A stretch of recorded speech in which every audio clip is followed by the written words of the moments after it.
Aboy, stampede man to.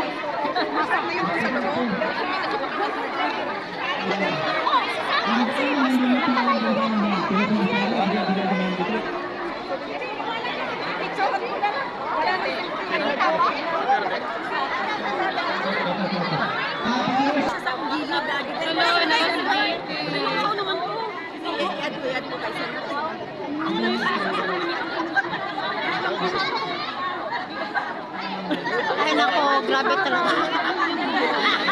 Grabe talaga.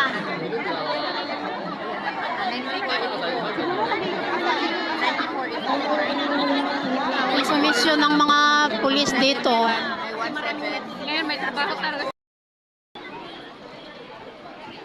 Hey guys, so ang daming mga pulis dito.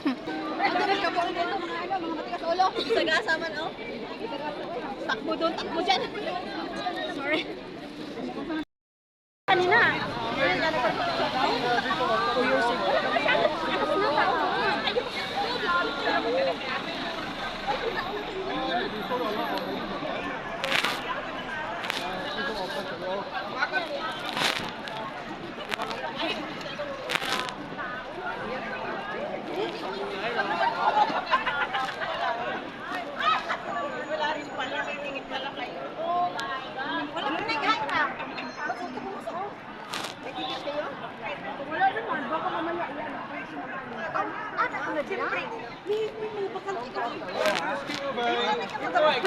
Maybe show your respect, show your support on the internet.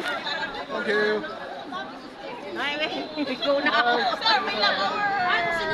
Guys, pinaalis na kami.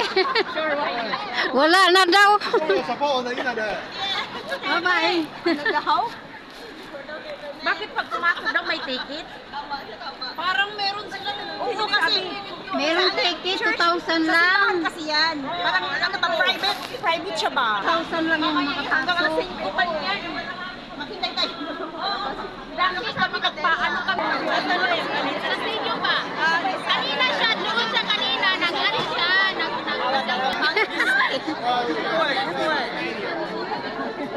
Sige. Agoy, dito siguro dadaan. Kasi ano, pinaalis tayo. Abangan na lang siya. Ay, dali tayo, direta. Pati na pa. Asa na ka, Day? Dala ko. Dito daw. Dito daw. Ano daw ba? Alas 11 man. Yung pero Papasok. It's already. Yes, tingko na.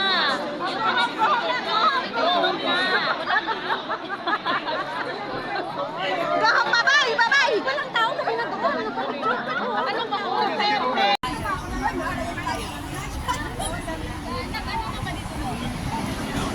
ay uwi na tayo guys.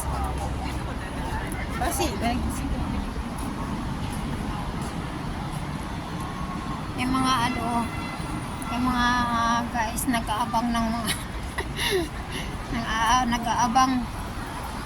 nag-aabang sila para sa pagdating ni Vice President Sara Duterte dito sa Hong Kong, pero limitado lang yung ano nila guys, yung ticket nila. Yung ano nila, yung ticket nila papasok sa stadium. So hindi ko rin naabutan. Ang iba alas 5 ng umaga pa andito na para magpila, pero hindi pa rin nakapasok. Sa sobrang dami ng ng mga tao at maraming nagbabantay dito na mga pulis para gawa ng paraan. Yan, maraming maraming nagbabantay pero hindi nakapasok hanggang doon. Oh. Ayan. So uuwi na lang tayo. Hindi katulong ka ba eh?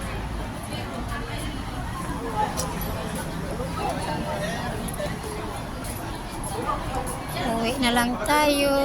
Ito yung Southern Store. Ayan, yan, dyan. So, uwi tayo kasi hindi tayo nakapasok.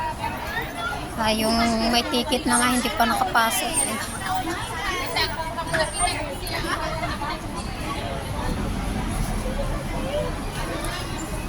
Yan, marami sa maraming tao dito sa may exit. Ay nako.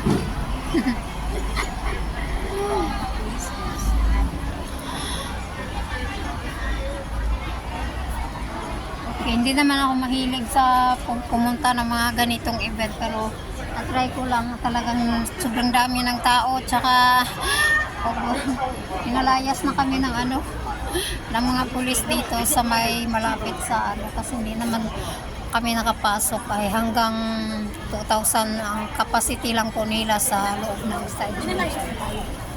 Ayan, so ang iba sa daan na lang nag-abang kung kailan lalabas si Vice President Sara Duterte at saka si former President Rodrigo Duterte dito sa may South Stadium dito sa Wanshay. So ayan, sobrang dami nila. Nasa labas na lang kami kasi hindi kami nakapasok sa loob. So ayan.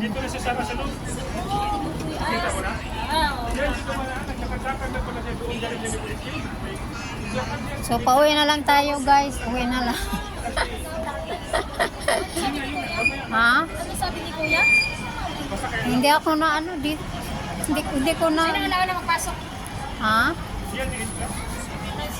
Kahit walang ticket makapasok? Tapos, Hindi. mamaya basta kayo organize sila magsabi sa Oo, kanya. sige. Salamat Kuya. Sa dami ng tao na hintay sa kanya. Thank you. So mamaya alas 3 ako mag-tour talaga. Mamaya makapasok, hindi. Wala daw talaga. Darating alauna, dating siya. Pero mamaya alas 3 daw, mag-organize nga daw kasi nga maraming OFW na hindi nakakita sa kanya. Kaya lalabas niya sa cover board si Tatay. Doon sa may Doon Sa sports. court na yan. Oo, lalabas sa may pang-court siya. Doon lalabas. Tapos ang alas 3 pa. Ay Kasi naku, andito uwi na pa- lang ako. Kasi alauna pa siya darating dito eh. Siyempre may speech pa siya dyan sa... Ang sabi kasi sa alas 11. Oo, dapat. No? Si Sarah dumating na ngayon. Hindi na sa loob. Tsaka yung ibang mga senador. Kaya lang, yung si Tatay dito po. Naku guys, di kami nakapasok. First time ko pumunta ng mga ganito kasi hindi ako mahilig sa ganito guys. First time ko lang pumunta. Tsaka, crowded, grabe crowded talaga. May wheelchair siya. Hmm? Doon yung So, paglabas nila doon sa may sports, sila lalabas. ate, sinabi nila po ate, may posibilidad na, oo nga po, karipingin. May posibilidad na kasi sinabihan kasi nila doon sa loob na marami nga hindi nakapasok. Ay, di babalik na lang ako doon, no? Kaya lang, oras kaya? Hindi pa yung fully confirmed. Pero yun nga, inano nila na, hopefully na kasi sinabi naman nila. Ayun. Sana, supportahan pa. Pero alas 3 pa eh. Wag na lang, uwi na lang ako. Alam naman namin tayo mahirap. Pero salamat sa sa amin kasi alam naman namin kayo naintindihan kasi pareha lang naman yun tayo. Pero sila kasi sinisigawan din kami na palis ay intindihan din na. Mas masakit ka sa amin. Oo. Gusto din namin tayo lahat. Totoo. Sige, bye. Uwi na lang ako kay pasmo pa ko dire. Bakit? Ano nangyari? Ha? Ano nangyari? Eh, ewan ko kung alas 3 pa lalabas. Tapos anong oras na ngayon? Alas 3 pa? Alas 11 pa. My goodness, natulog pa lang sana. 12, alauna, alas 2. 4 na oras na. Wag na lang. Uwi na lang ako.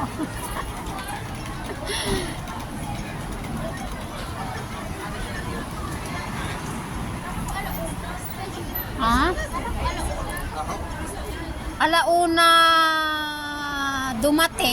alauna pa daw dumating yung ibang tapos baka alas 3 pa makalabas. So ang hirap naman maghintay. Doon tayo sa court ba? Hindi na.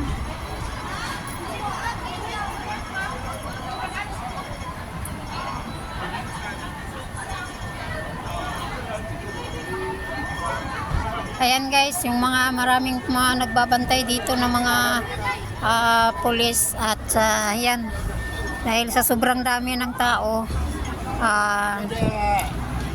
hindi na makapasok sa sa stadium. Lalabas ba si Tatay Digong, Tay? Ha? Lalabas si Tatay Digong? Sabi daw alauna pa daw dumating, tapos baka alas 3 pa. Ano dito? Saan ba sa loob? Doon sa gym? Diyan pero pinaalis ng kami, pinapunta kami doon sa may sports center. Maya? Hindi, sa loob ng stadium. Ando na si Vice President sa loob ng stadium. Saan ba ang rally? Sa loob ng sa loob ng stadium, pero 2,000 lang yung nakapasok. Ano stadium? Ayan, dyan. South dyan lang. Southern? Oo.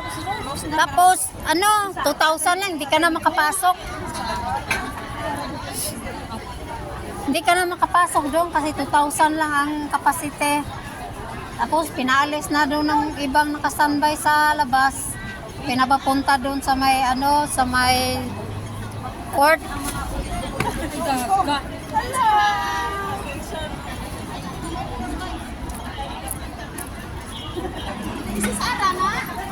Okay, bye-bye. Uwi na ako.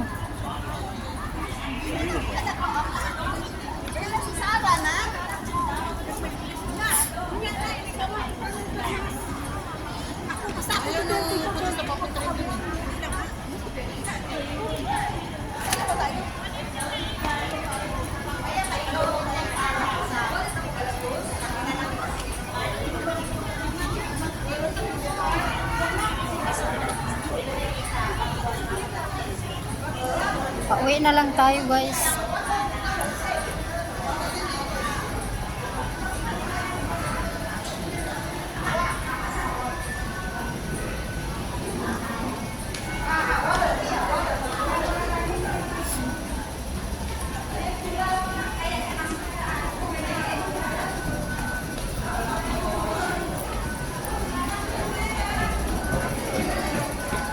Ito kasi overcrowded dahil sa pagpunta ni Vice President Sara Duterte dito sa Hong Kong. Yan, so pinaalis. hindi kami nakapasok sa sa stadium. Pinaalis din kami doon sa labas. Kasi nasa 2,000 lang. 2,000 ang allowed nila ang capacity ng stadium. So, hindi kami nakapasok. At, ayan, pinaalis kami. Ay, kaya na yun. Ayun na. Pumasok na sa akin dito sa Escort, may mga escort. Saan ba dito yung park? At papunta na lang kami sa park. At, yan. So, hindi kami nakapasok. Saan pa tayo?